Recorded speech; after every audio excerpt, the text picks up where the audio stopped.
Je suis venu jeter un feu sur la terre, et qu'ai-je à désirer s'il est déjà allumé? Il est un baptême dont je dois être baptisé, et combien il me tarde qu'il soit accompli. Luc 12, 49, 50. Le sens réel de la première phrase est peut-être mieux rendu dans la version suivante. Je suis venu jeter un feu sur la terre, qu'ai-je à désirer? Si seulement il était déjà allumé.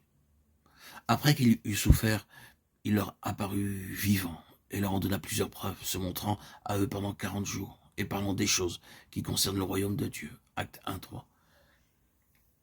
Quand je le vis, je tombai à ses pieds comme mort. Il posa sur moi sa main droite en disant, ne crains point, je suis le premier, le dernier et le vivant. J'étais mort, et voici, je suis vivant au siècle des siècles. Je tiens les clés de la mort et du séjour des morts. Apocalypse 1, 17, 18. Nous nous approchons de cet aspect particulier avec la même question que celle avec laquelle nous nous sommes approchés des autres. Et disons, pourquoi les 40 jours? Nous résumerons nos réponses à cette question en 3 points, bien qu'il y ait beaucoup plus de détails que ce que nous pouvons présentement englober. Il est évident que ces 40 jours furent beaucoup plus remplis que ce que rapportent les récits. Nous n'avons que le récit de 10 apparitions du Seigneur pendant les 40 jours, et 5 d'entre elles eurent lieu le premier jour, laissant 39 jours pour les 5 restantes, si le nombre complet d'apparitions fut 10.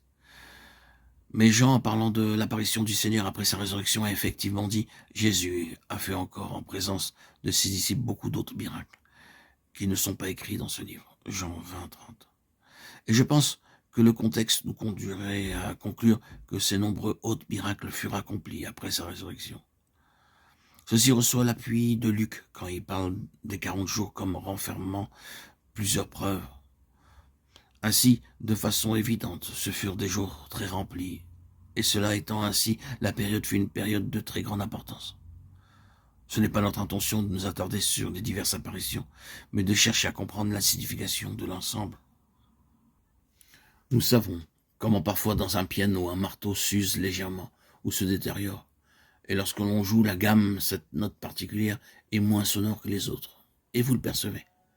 De la même façon, je crois que cette note des 40 jours a perdu beaucoup de sa force, ou que l'on ne lui a donné ni la force, ni la réalité, ni l'ampleur du volume qu'on devait lui accorder.